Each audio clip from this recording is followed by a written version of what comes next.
Hello everyone, welcome to my channel Mon and Moon's Diary। আশা করছি তোমরা সবাই খুব ভালো আছো। আজ আবারও চলে এলাম একটা নতুন রেসিপি নিয়ে।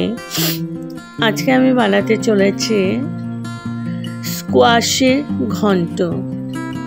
তো তাহলে চলুন দেখে নেওয়া যাক আমি কিভাবে বানাচ্ছি।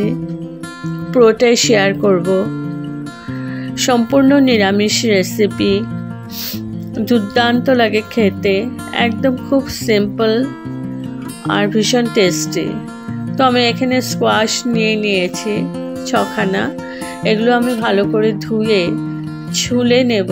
ছুলে গ্রেটার দিয়ে আমি গ্রেট করে নেব। তো আমি গ্রেট করে নিয়েছি। বড় দিক দিয়ে কেটেছি। সাথে নিয়েছি আলু, আর এদিকে ফোড়নের জন্য নিয়েছি শুকনো লঙ্কা, সাদা জিরে আর তেজপাতা। তো চলো শুরু করে দেই। পুরো রান্নাটা আমি সরষের তেল দিয়ে করব। কড়াইতে সরষের তেল দিয়ে দিয়েছি, আর একদম খুব সামান্য তেল দিয়েই করছি। ফোড়ন দিয়ে দিচ্ছি 2টো তেজপাতা, 2টো শুকনো লঙ্কা, ভালো করে ভেজে নিচ্ছি। এবার আমি দিয়ে দেব জিরেগুলো, সাদা জিরে। এবার আমি ভালো করে ভেজে নেব।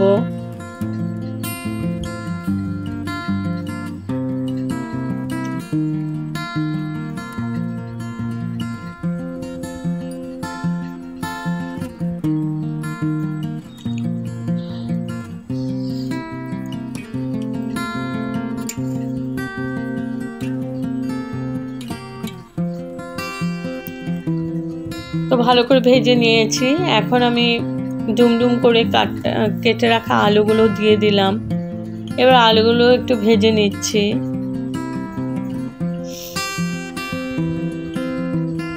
একটু নুন দিয়ে দিলাম,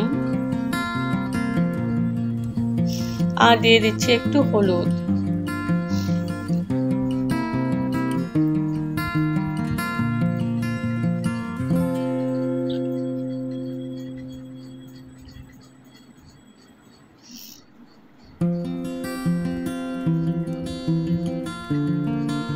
ভালো করে ভেজে নিয়েছি আলুগুলো।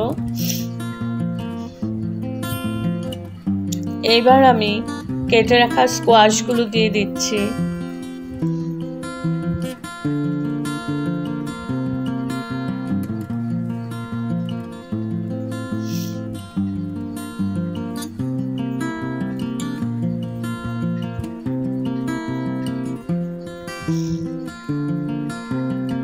ভালো করে নাড়াচাড়া করে নিচ্ছি।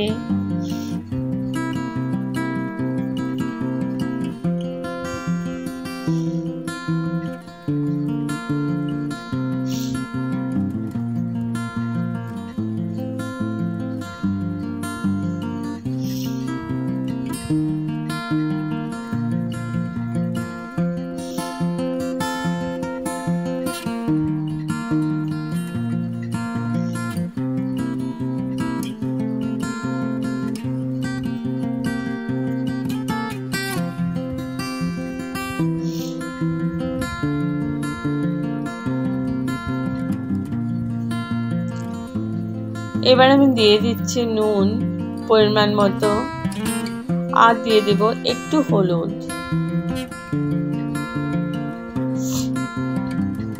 1 চামচের মতো হলুদ দিয়ে দিয়েছি।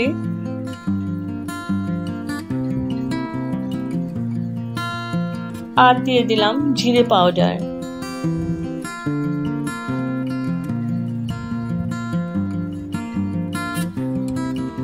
দিয়ে দিচ্ছি একটু কাশ্মীরি মির্চ পাউডার। এখন ভালো করে নাড়াচাড়া করে নিচ্ছি।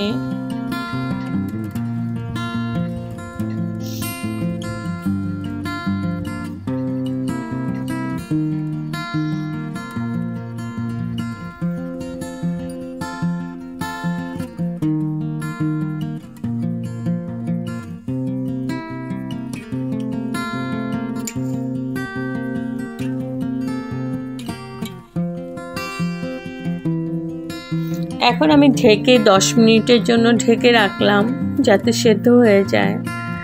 আর মিডিয়াম টু লো ফ্লেমে 10 মিনিট পর তুলে নিলাম, নাড়াচাড়া করে নিচ্ছে আবার।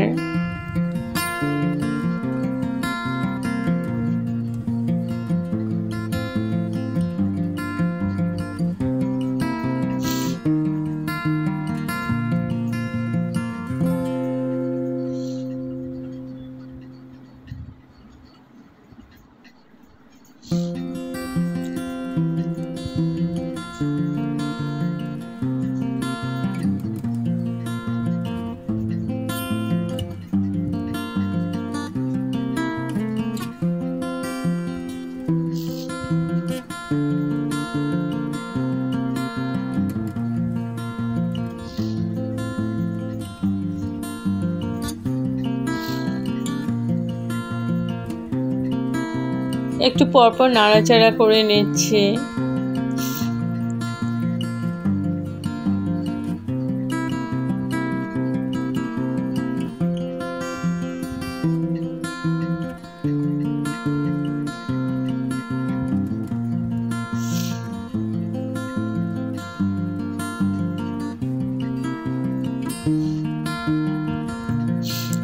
এবার দিয়ে দিচ্ছি ঘি, আধা চামচের মতো ঘি দিয়ে দিলাম। আবার নাড়াচাড়া করে মিশিয়ে নিচ্ছি।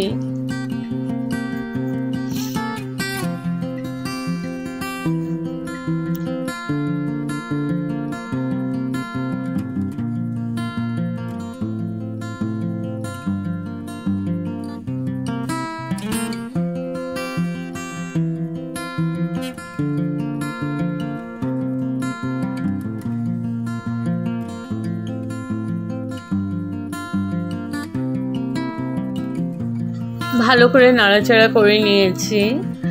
নিরামিষ সবজিতে ঘি দিলে ভালো লাগে।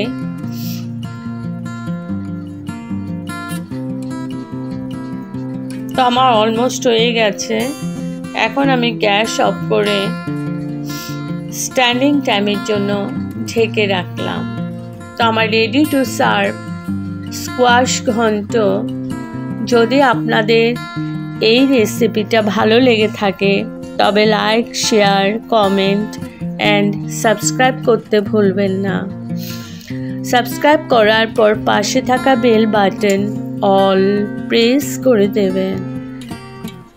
ভালো থাকবেন, সুস্থ থাকবেন। আবার আসবো কোনো নতুন রেসিপি নিয়ে। Thank you for watching. Bye by.